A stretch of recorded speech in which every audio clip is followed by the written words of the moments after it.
আসসালামু আলাইকুম। বাংলা নিকেতনের পক্ষ থেকে আপনাদের সকলকে জানাচ্ছি স্বাগত। আজকে আমরা কয়েকটা গুরুত্বপূর্ণ বিষয় নিয়ে পড়াশোনা করব। সমাসের উপমান এবং উপমিত। কর্মধারয় সমাসের এই পার্টটাতে এসে আমরা একটু কনফিউশন হয়ে যাই যে কোনটি উপমান হবে আর কোনটি উপমিত হবে। তো সেক্ষেত্রে আজকে কয়েকটা বিষয় দেখবো আমরা, যে বিষয়গুলো দেখার মাধ্যমে উপমান এবং উপমিত আলাদা করতে পারবো। পরীক্ষায় কিন্তু এখান থেকে বেশি বেশি প্রশ্ন আসে। দেখুন, আমি এর আগে লিখে রেখেছি, একটা হচ্ছে কি উপমিত আর একটা হচ্ছে উপমান। উপমিত আর উপমান দুইটার মানে হচ্ছে কি তুলনা। দুইটার মানে কি তুলনা করা বোঝাবে। কবি সাহিত্যিকরা কিন্তু উপমা ব্যবহার করেন বিভিন্ন কিছু বোঝাতে গিয়ে। তো এই উপমান আর উপমেয় আর একটা টার্ম আছে, কার সাথে কার তুলনা করা হচ্ছে সেই অনুযায়ী। যেমন ধরুন, আমি যখন বলছি যে এই কলমটা লাঠির মতো, লাঠিটা কিন্তু আমার কাছে নেই, কলমটা এখানে।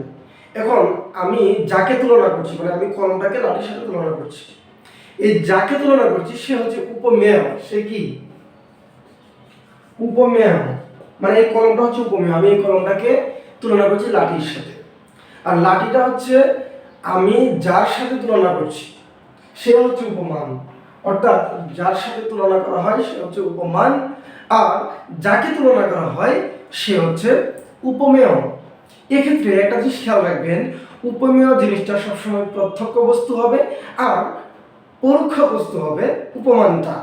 অর্থাৎ আমি যখন বলছি যে এই কলমটা লাঠির মতো, আপনি খেয়াল করে দেখেন, আমি যখন এটাকে লাঠির সাথে তুলনা করছি, কলমটা আমার হাতে আছে, আমার সামনে আছে, তার মানে এটা হচ্ছে প্রত্যক্ষ জিনিস। আর পরোক্ষ জিনিসটা কি? পরোক্ষ জিনিসটা হচ্ছে লাঠি, যেটা আমার সামনে নেই কিন্তু আমি তার সাথে তুলনা করেছি। এটা হচ্ছে পার্থক্য। আসলে এখন আমরা দেখি, এখানে আমি আগে একটু লিখে রেখেছি যাতে সময় কম যায়। উপমিত এবং উপমান কিভাবে চিনব? প্রথমত এই দুটোই হচ্ছে কি কর্মধারয় সমাস, এবং কর্মধারয় সমাসের পরপদ প্রধান হয়, এটা আমরা সবাই জানি। পাশাপাশি এখানে পদের একটা পরিচয় রয়েছে, বিশেষ্য বিশেষ্য অথবা বিশেষ্য বিশেষণ বিশেষণ বিশেষণ, এভাবে আমরা কর্মধারয় সমাসটা আলাদা করতে পারি। তো সেক্ষেত্রে খেয়াল করে দেখেন, উপমিত যখন হবে তখন দুইটাই কি হবে? বিশেষ্য হবে, দুইটাই নাউন হবে, এটা আর এটা। অর্থাৎ পরপদ এবং পূর্বপদ, পরপদ এবং পূর্বপদ দুইটাই কি হবে? নাউন হবে, অর্থাৎ বিশেষ্য হবে। আর এখানে কি হবে? একটা নাউন হবে আর একটা হবে অ্যাডজেক্টিভ, অর্থাৎ বিশেষ্য এবং বিশেষণের সাথে তুলনা করা হবে, বিশেষ্যকে বিশেষণের সাথে তুলনা করা হবে, অথবা বিশেষণকে বিশেষের সাথে তুলনা করা হবে। এরকম ভাবে আমরা দেখতে পাই যে এখানে দুইটা আলাদা পদ রয়েছে, বিশেষ্য এবং বিশেষণ। আর এখানে বিশেষ্য এবং বিশেষ্য। দ্বিতীয় নম্বর যেটা দিয়ে মনে রাখতে পারি, এটা হচ্ছে কি মিথ্যা তুলনা, আর উপমান হচ্ছে সত্য তুলনা। উপমিততে সাধারণ ধর্ম নেই, কিন্তু সাধারণ ধর্ম আছে উপমানে। এই তিনটা জিনিস আমরা উদাহরণগুলোতে একটু প্রয়োগ দেখব, তাহলে আমাদের জন্য বুঝতে সুবিধা হবে। একটু খেয়াল করে দেখুন, এখানে চন্দ্র মুখ একটি শব্দ নিয়েছি, আর একটি শব্দ নিয়েছি শশব্যস্ত। ব্যাকবাক্য কি?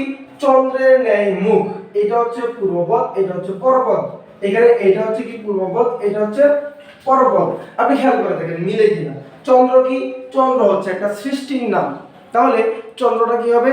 অবশ্যই নাউন হবে। চন্দ্রটা কি? নাউন, মানে বিশেষ্য। মুখ, মুখ কি? আমাদের একটা অঙ্গের নাম, তার মানে এটা বিশেষ্য। তাহলে এখানে কি লিখবো আমরা? নাউন। তাহলে এটা মিলে গেল, একটা মিলে গেল।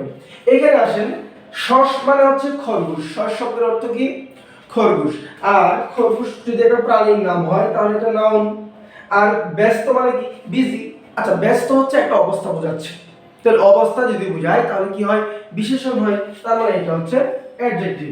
তাহলে আমরা প্রথমটার প্রমাণ কিন্তু এখানে পেয়ে গেলাম। তাহলে খেয়াল করে দেখেন যে পূর্বপদ এবং পরপদ দিয়ে কিন্তু আমরা উপমান এবং উপমিত আলাদা করতে পারছি। যদি আপনার এটাও খেয়াল না থাকে তাহলে আরেকটা জিনিস মনে রাখবেন, সেটা কি?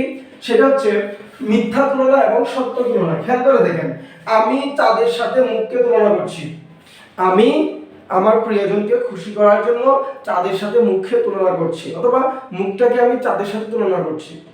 কিন্তু আপনি দেখেন তো, এখানে কি চন্দ্র কখনো কি মুখের মতো হতে পারে, অথবা মুখ কখনো কি চন্দ্রের মতো হতে পারে? হতে পারে না। এইটা জাস্ট আমি একটা উপমা দিচ্ছি, মিথ্যা উপমা দিচ্ছি কাউকে প্রশংসা করার জন্য, কাউকে উৎফুল্ল করার জন্য, তাই না? তো এটা হচ্ছে মিথ্যা তুলনা। চাঁদ কখনো মুখ হয় না, মুখ কখনো চাঁদ হয় না। এইটা হচ্ছে কি সত্য তুলনা। এখানে একটা সত্য তুলনা। দেখুন, শশের ন্যায় ব্যস্ত, শশের ন্যায় ব্যস্ত। আচ্ছা, খরগোশের ধর্ম কি?